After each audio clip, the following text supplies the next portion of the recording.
Bobi Wine, the leader of the opposition party and the presidential candidates in the Uganda's presidential election, affirms that he has won the election, even as he reflects on the fraud, the humiliations, the persecutions, and all that characterized the election, both at the pre-election level, during the election and post-election.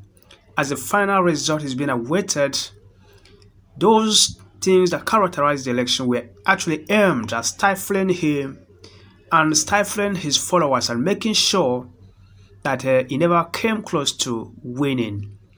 Now sit back, relax, and watch the video. But before then, I humbly appeal that you subscribe to our channel and click the notification bell. Don't forget to drop your comment, please, and also give us a like. Please, your subscription is free and is highly needed. Support us to grow this channel, and Elohim will greatly bless you. We pray that God will come to the vengeance of Bobi Wine in Uganda. It is another show of shame. The election was a complete sham, and another show of the stupidity, the backwardness, and failures that have characterized the African leadership in the recent time. There was a total internet blackout, a total social media blackout, a massive and general disenfranchisement of the electorate, especially the supporters of the opposition parties. Even at the stronghold of the opposition parties, they made sure that people were totally denied access to voting. I mean, a whole lot of things went on. Is it a massive arrest of the members of the opposition party? Thank you, and God bless you for watching. I want to inform the world that our lives are in danger. Having survived assassination attempts on the campaign trail and now being confined at home, still we are being attacked at home by soldiers armed. They've not shown us, they've not told us what they intend to do. They've not told us why they're here. That our only security is letting the world know what is happening to our lives. It's letting the world know what the government of Uganda under General Museveni is doing to us. I am here alone with my wife, having sent our children away to avoid them witnessing this humiliation and keeping them out of danger. We are not under legal detention, but the situation around us shows that we are under house arrest. I think it is shameless of our security agencies to do this to us, even when they know that the world is actually watching. Ladies and gentlemen, kindly accept my deepest apologies for the delay. I don't want to go into the details, but I had to have a lengthy phone interview, and I'm having a lot of interviews that I hadn't scheduled. You see, I'm not yet used to being president-elect, so kindly take my apologies over. It is just beginning.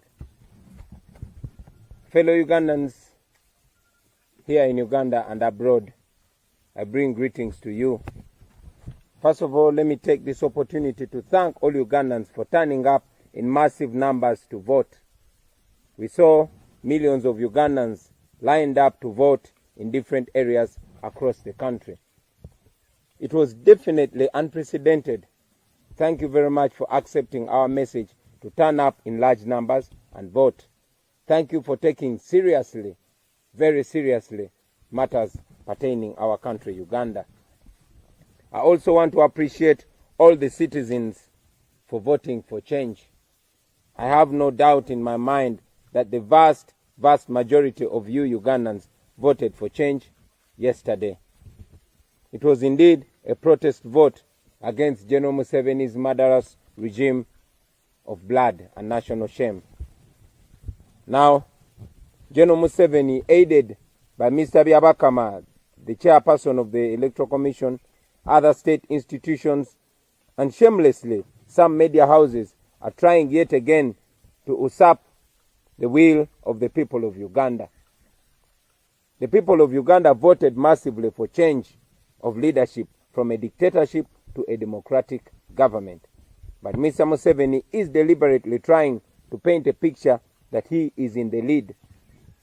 What a joke.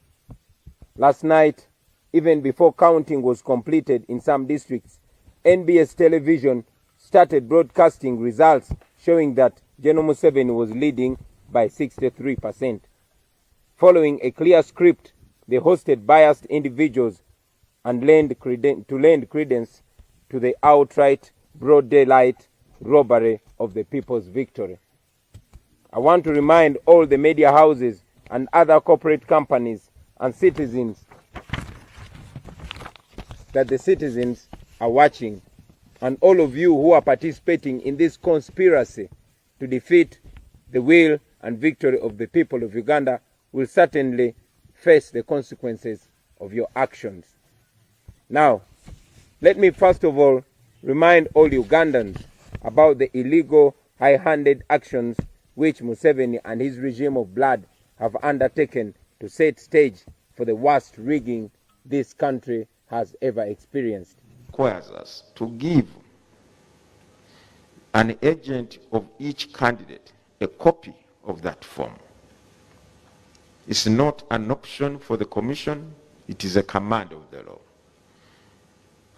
And therefore, each candidate by now should have the declaration of results form from all the 34,684 polling stations, if they bothered to assign agents at those polling stations.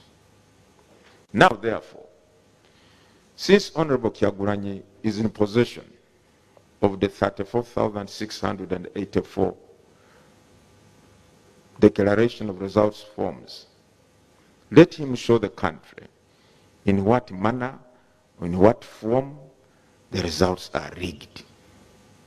As I said yesterday, the commission here are the last people to know the outcome, because we can only get to know the outcome from each polling station as and when our returning officers from the respective districts transmit the results.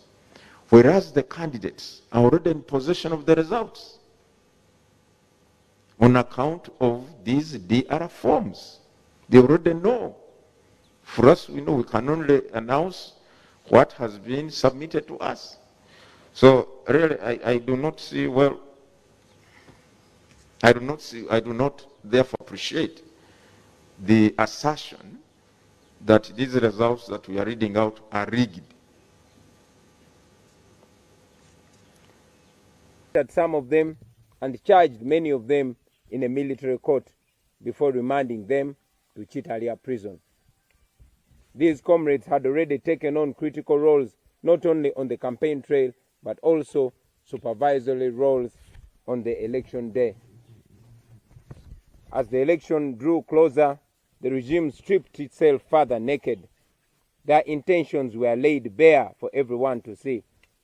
First, they switched off social media to prevent Ugandans from communicating as well as following what was going on in the election. Many Ugandans managed to bypass this blockade and started using VPNs to access social media. Ugandans could then share videos of the incidents that were going on in the election. The regime had another problem on its hand. On the 3rd of January, we had announced the U-Vote application. This is the app which we had developed over time. We developed this app to enable us to receive results from across the country in record time. The app had other functionaries. Citizens would have been able to upload the videos and incidences that were going on in various parts of the country.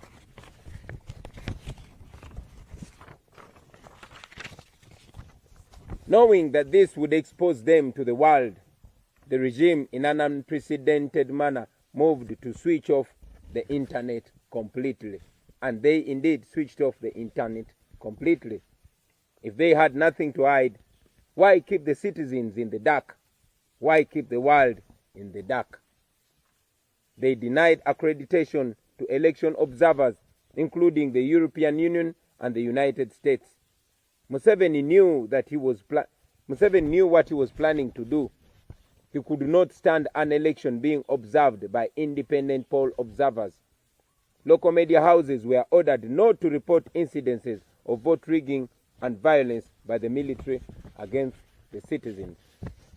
Yesterday, on election day, as the nation went to the polls and the regime engaged in incredible acts of violence and rigging, without credible election observers, coupled with intimidation or compromised local media, as well as the internet switched off, Museveni had a field day. As we have been saying, a week to the election, the military and the police conducted operations in different districts of the country, where our sub-region and district leaders were arrested and kept in prison without charge.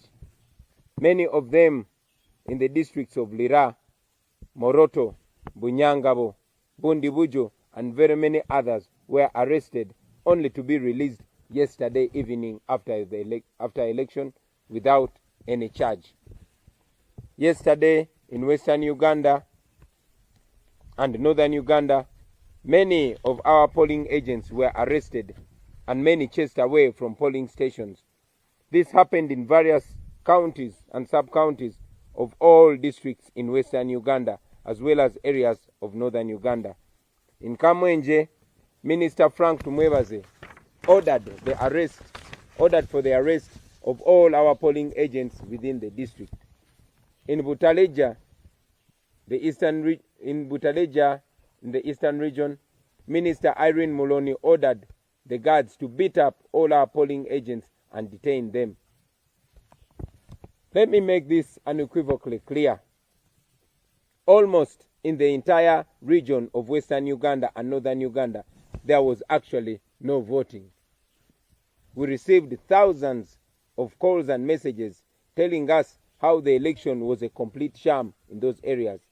In Bunyangabo, in Chitagwenda, in Kabale, in Rubanda, in Barara, in Chiruhura, in Kazo, and Isinjiro, and many other districts, there was no secret ballot in most polling stations.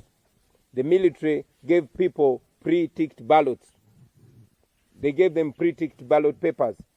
In other cases, some people were ordered to vote from the desk in the presence of everyone.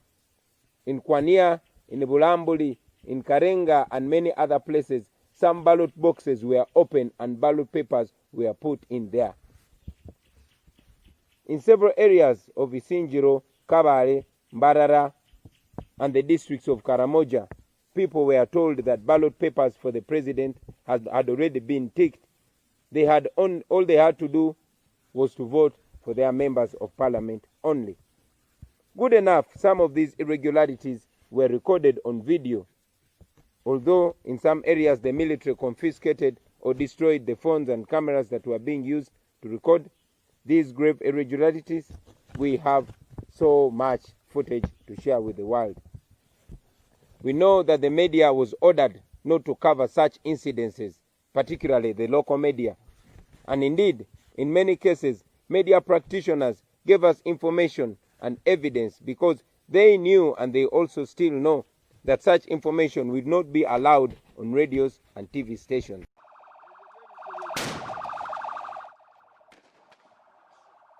When I move, the network is going to go off. Kindly give.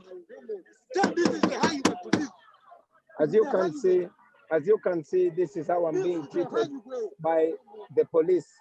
I am parking on the side of the road so that the network does not break off. But unfortunately, I am being harassed. I'm not even allowed to park on the side of the road so I can talk to international press. That is what we go through every day. Bobby, your safety and your security are obviously the priority here. If you need to go for a few minutes and you're able to As a matter of fact, I would really now I'm being arrested. As you can see, I'm being arrested. Who is the presidential candidate? But look, what are you doing? now if you're able. Yes, I am back again. I'm sorry, I've been tear gassed in my car. The police officer is ordering that I'm not supposed to park on the side of the road and speak to media. I try to explain to him that I'm speaking to international media and I need stable internet. What the world is seeing is just a small sneak peek of what happens in the country. I am a presidential candidate, but as you can see, if I can be harassed like this, tear gas and pepper sprayed like this, you can imagine what is happening to the Ugandans that don't have a voice. That is why I take the risk to make sure that I raise the voice of the people of Uganda to ensure that at least we can have the world to call General Museveni to order.